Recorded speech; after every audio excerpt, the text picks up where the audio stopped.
Good morning to all. I am Kundar Lal Sahu, Assistant Professor, Department of Mechanical Engineering, Sri Rawatpur Sarkar University, Raipur. Today I discuss about crystal structure of material.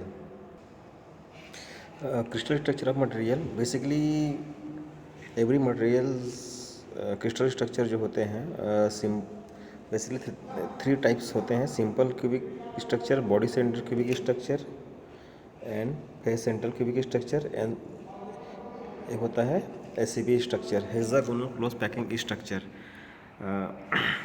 Already इस चीज़ के बारे में हम 12 में physical chemistry में पढ़ चुके हैं। सिंपल क्यूबिक मतलब होता है जिसके 8 कार्नर्स पे एक एटम्स होता है उसके 1/8 part in per unit cell. ये बॉक्स जैसे जो दिखाई दे रहा है वो एक यूनिट सेल कहा जाता है। इस यूनिट सेल का मतलब होता है smallest parts of the crystal structure. एक होता है सिंपल क्यूबिक स्ट्रक्चर। ये होता है सिंपल क्यूबिक स्ट्रक्चर में 8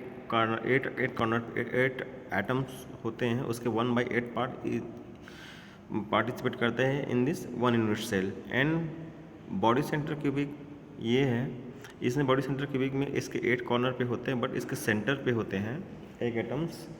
सेंटर में होने की वजह से इसको हम बॉडी सेंटर क्यूबिक स्ट्रक्चर बोलते हैं। सेंटर में क्यों?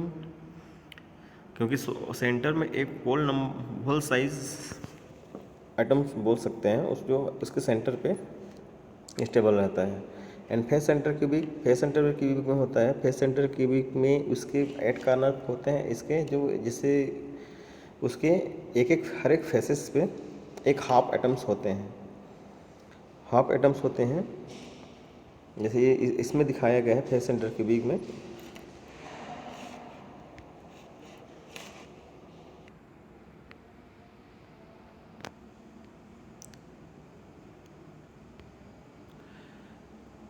इसमें फेस सेंटर क्यूबिक इसमें दिखाया गया है। ये इस टाइप से जो एक कार्नर पे ऐसा होता है और इसके सेंटर पे इस प्रकार के एटम्स होते हैं, जिसका ये जो होता है लेटिस साइज,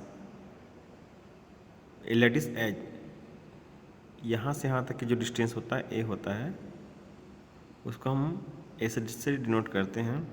उसके बाद आता है metallic crystal structure, BCC structure. BCC structure इस प्रकार से स्ट्रक्चर दिखाई देता है। एंड एससीपी स्ट्रक्चर में इसमें बॉटम पे 6 एटम, टॉप पे 6 एटम एंड सेंटर पे 3 सॉलिड एटम्स होते हैं। या बोल सकते हैं कि अगर एससीपी को हम अगर सेक्शन करें तो हम 3 बीसीसी स्ट्रक्चर पे हम कनेक्ट कर सकते हैं। बेसिकली जो डिफॉर्मेशन जो होता है मटेरियल्स का वो क्रिस्टल स्ट्रक्चर के पे होता है। जैसे हम एससीपी स्ट्रक्चर में अगर देखा जाए तो उसमें it can not be deformation and it may be deformation as a plastic deformation, but FCC structure material is always elastic deformation.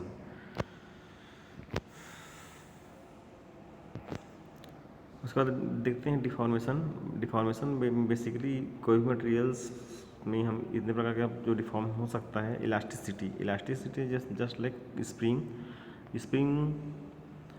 Just recordable.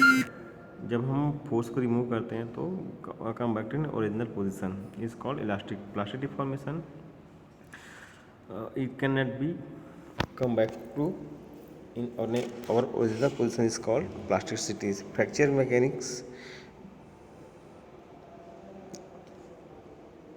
fracture means propagation of cracks in a material, just like tearing and shearing. And fatigue is the cyclic loading applied in the object due to material fracture at an angle that is called shear angle.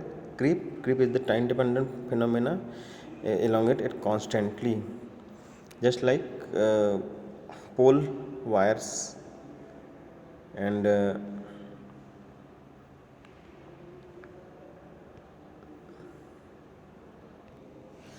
creep is the time dependent phenomena. Basically more time is required for 0.1 mm length, just like railway tracks, electricity cables, wires. Etcetera. Thank you.